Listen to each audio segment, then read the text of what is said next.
এই কোরআন আমার আপনার জন্য আল্লাহ তাআলা একটি বড় উপহার দিয়েছেন। আজকে ওই কোরআনের সাথে আমাদের সম্পর্ক নাই। তো আমার আপনার জানার দরকার ওই কোরআনের বাড়ি কোথায়, ওই কোরআন কি জন্য দুনিয়াতে আসছেন, কবে আসছেন, এরকম জানার দরকার আছে কিনা।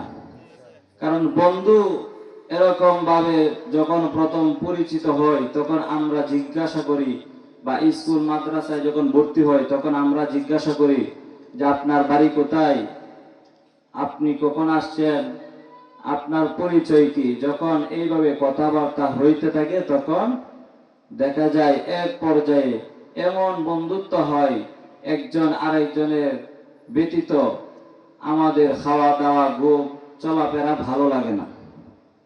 বাজারে আসলেও একটি চা খাইলে বন্ধুর কাছে আমরা ফোন দেই।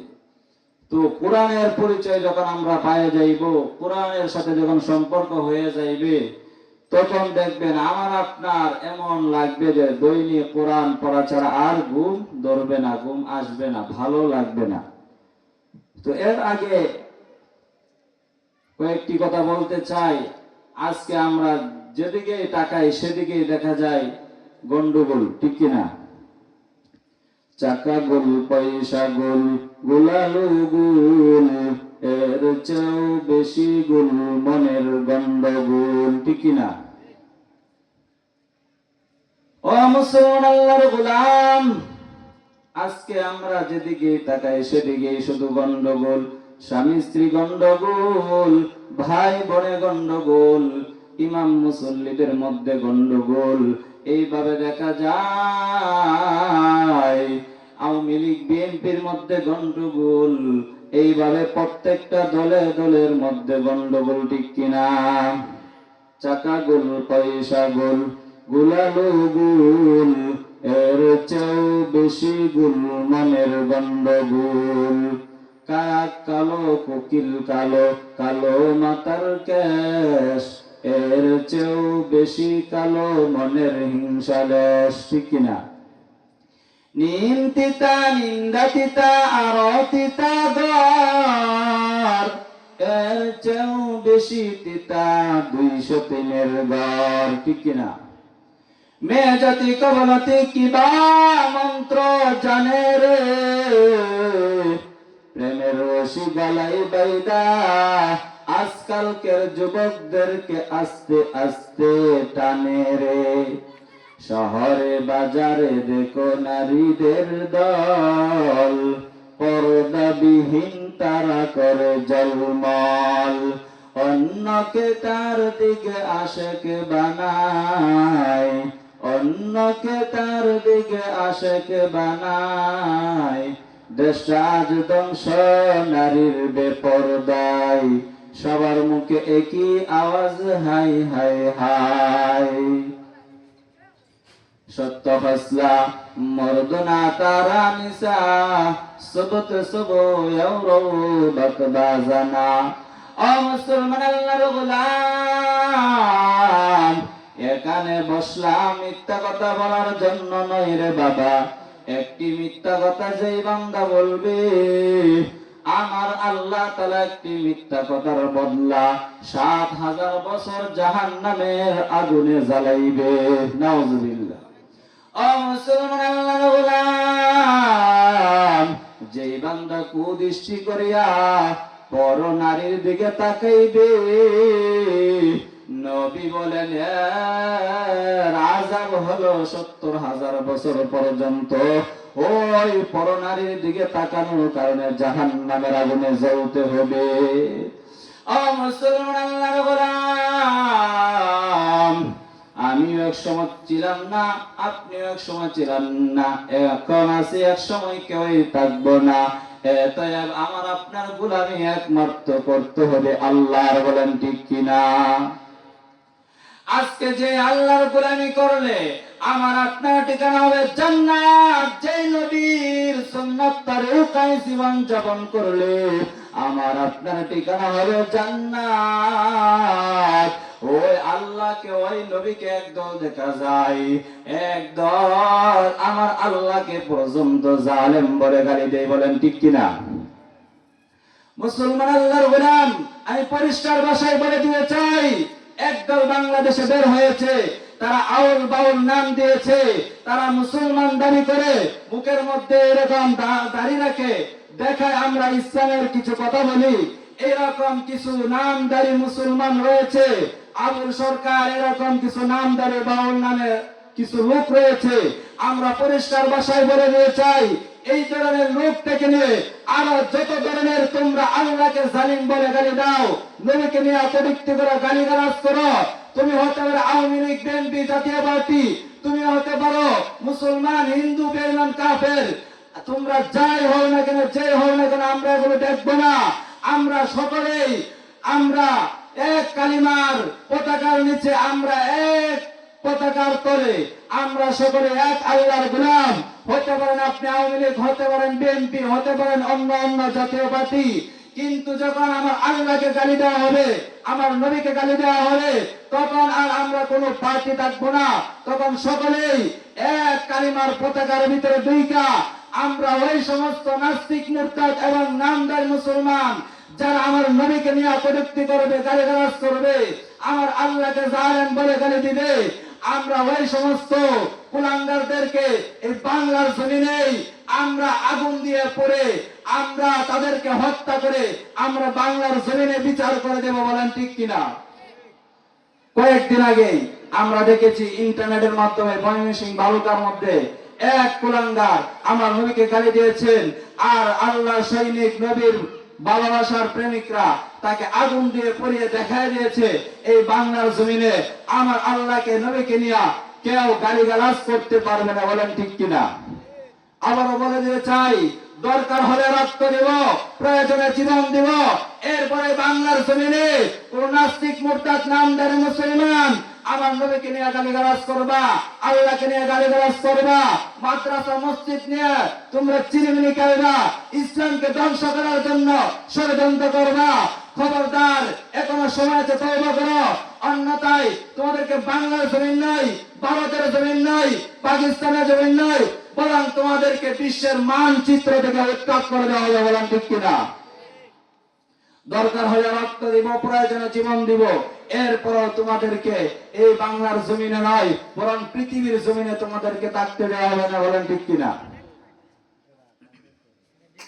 ও মুমিন আল্লাহর গোলাম, বলেছিলাম ওই কোরআন, যে কোরআন আমাকে আপনাকে জান্নাতের পথ দেখাবে, ওই কোরআন আল্লাহ তাআলা কেন পাঠাইলেন, কোন দিন দুনিয়াতে আসছে, কোরআনের পরিচয়টা কি, আমি আপনি যখন জানবো, আমার আপনার মধ্যে যখন পরিচয় হয়ে যাবে, দেখবেন কেমন জানি কোরআন পড়তে বড় মজা লাগে। ওই কোরআনকে যদি জিজ্ঞাসা করি, ও কোরআন তোমার বাড়ি কোথায়, তোমার বাড়ি কোথায় আমি জানতে চাই, বন্ধুর বাড়ি কোথায় ভালো করে জানি, আমার অমুক আত্মীয় স্বজনের বাড়ি কোথায় আমি জানি, কিন্তু কোরআন 50-60 বছর বয়স পার হয়ে গেল, যে কোরআন আমার কবরের সাথী হবে, ওই কোরআনের বাড়িটা আমরা কোথায় জানতে পারলাম না। মুসলমান কোরআনকে জিজ্ঞাসা করে, ওই কোরআন ওপেন সুন্দর করে বলতেছে আমার বাড়িটা কোথায় শুনে নাও। কোরআন বলতেছে বাল হুয়া কুরআনুম মাজিদ ফি লাওহিম মাহফুজ। ওই কোরআন বলতেছে আমার বাড়ি 7তম আসমানের উপর লৌহে মাহফুজে হলো আমার বাড়ি, যেখানে কোনো মারামারি নাই, কাটাকাটি নাই, রাহাজারি নাই, যেখানে কোনো দর্শন নাই, চুরি ডাকাতি নাই, এমন এক সুন্দর বাড়ি। ও কোরআন, এত সুন্দর বাড়ি রাইকা কেন তুমি দুনিয়াতে আগমন করছো, কেন তুমি আগমন করছো, কোন দিন আগমন করছো, আমরা একটু জানতে চাই। বলেন ঠিক কিনা? ওই কোরআনকে জিজ্ঞাসা করলে ওই কোরআন ওপেন বলতেছেন, আমি দুনিয়াতে যে আগমন করছি, ওই আগমনের মাসের নাম হলো শাহরু রমাদান আল্লাযী উনজিলা ফীহিল কুরআন। ওই আমার আগমনের মাসটার নাম হলো রমজান মাস। ও কোরআন, বুঝতে পারলাম, তবে দিনটার নাম কি একটু বলে দাও, জানতে মনে চাই। ওই কোরআন বলতেছে ইন্না আনজালনাহু ফি লাইলাতিল কদর ওয়া মা আদরাকা মা লাইলাতুল কদর লাইলাতুল কদর খায়রুম মিন আলফি শাহর। ওই কোরআন বলতেছে দুনিয়ার মানুষ শুনে নাও, আমি ৭তম আসমানের উপর থেকে দুনিয়াতে রমজান মাস আগমন করেছিলাম, আর ওই দিনটার নাম ছিল লাইলাতুল কদর। যে রাত্রিটা 1000 মাসের চাইতে আমার আল্লাহর কাছে বড় দামি, ওই রাত্রিতে আগমন করছি। বুঝতে পারলাম কোরআন। এবার জানতে চাই তুমি কেন দুনিয়াতে আগমন করছো, আমাদের একটু ইচ্ছা। এত সুন্দর লৌহে মাহফুজ ৭তম আসমানের উপর থেকে দুনিয়াতে আসার কারণটা কি? ওই কোরআনকে জিজ্ঞাসা করলে ওই কোরআন সুন্দর করে আমাদেরকে জানায়া দেয়। কিতাবুন আনজালনাহু ইলাইকা লিতুখরিজান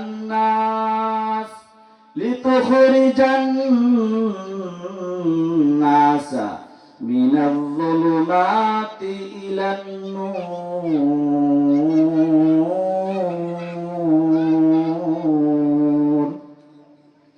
ওই কোরআন বলতেছে আমি ৭তম আসমানের উপর লৌহে মাহফুজ থেকে দুনিয়াতে আগমন করছি। কারণটা কি জানো? আল্লাহ বলা মানুষগুলাকে আল্লাহ বানানোর জন্য, অন্ধকার মানুষগুলাকে আলোকিত করার জন্য, অসভ্য মানুষগুলাকে সভ্য পরিণত করার জন্য, নবীওয়ালা মানুষগুলাকে নবীওয়ালা বানানোর জন্য আমি কোরআন ৭তম আসমানের উপর থেকে দুনিয়ার জমিনে আগমন করছি। বলেন না সুবহানাল্লাহ। ওই কোরআনকে যদি জিজ্ঞাসা করা হয়, ও কোরআন এবার জানতে চাই জান্নাতে যাওয়ার জন্য সহজ রাস্তাকে একটু বলে দাও না। যেহেতু তুমি আসছো আমাদেরকে আল্লাহওয়ালা বানানোর জন্য, জান্নাতে নেবার জন্য সহজ রাস্তাটা দেখাইয়া দাও। ওই কোরআন বলতেছে ইহদিনাস সিরাতাল মুস্তাকিম সিরাতাল লাযীনা আন'আমতা আলাইহিম গায়রিল মাগদুবি আলাইহিম ওয়ালাদ-দাল্লিন। ওই কোরআন সুন্দর করে বলতেছে ইহদিনাস সিরাতাল মুস্তাকিম, যে পথের মধ্যে নবীগণ, সিদ্দিকগণ, সাহাবায়ে কেরাম, উলামায়ে কেরাম হাঁটতেছে, ওই পথের পিছনে পিছনে তোমরাও হাঁটো। মাথায় টুপি লাগাও, মুখে দাড়িটা লম্বা করে দাও, গায়ে লম্বা জামা লাগাও, আল্লাহর হুকুম নবীর তরিকা অনুযায়ী জীবন যাপন করে নাও, দেখবা তোমার ঠিকানা হবে জান্নাত। আরো সহজে বুঝতে চাও কোরআন আর একটু সহজ করে বুঝিয়ে দাও। কোরআন আরো সুন্দর করে আমাদেরকে বলতেছে ইন্নাল্লাযীনা আমানু ওয়া আমিলুস সালিহাতি কানাত লাহুম জান্নাতুল ফিরদাউসি নুজুলা। ওই কোরআন সুন্দর করে আমাদেরকে জানায় দেন যে সমস্ত বান্দাগুলা আল্লাহকে আল্লাহ বলে স্বীকার করে নিবে, আল্লাহকে এক বলে স্বীকার করে নিবে, আমার একমাত্র আল্লাহই হলেন আল্লাহ, আর কোন মাবুদ নাই, মুহাম্মাদুর রাসূলুল্লাহ হলেন আল্লাহ তাআলার প্রেরিত রাসূল। এইভাবে যে ঈমান আনবে, ঈমান আনার পরে যে সমস্ত বান্দাগুলা নেক আমল করবে, নামাজ পড়বে, রোজা রাখবে, হজ করবে, যাকাত দিবে, এই রকম ভাবে যত ভালো কাজ রয়েছে বান্দা যখন করবেন, আমার আল্লাহ বলেন তাদের জন্যই আমি আল্লাহ তাআলা জান্নাতুল ফিরদাউসি নুজুলা, আমি আল্লাহ তাআলা তাদের জন্য জান্নাতুল ফিরদাউস রাখছি। বলেন সুবহানাল্লাহ। ওই কোরআনকে জিজ্ঞাসা করা, কোরআন দুনিয়াতে তো আসছি, তো আমরা তো দুনিয়াতে থাকতে পারবো না, চলে যাব, তো কেমন করে চলে যাব? ওই কোরআনকে যদি জিজ্ঞাসা করে কোরআন বলেন ইয়া আইয়ুহাল্লাযীনা আমানুত্তাকুল্লাহ হাক্কা তুকাতিহি ওয়া লা তামুতুন্না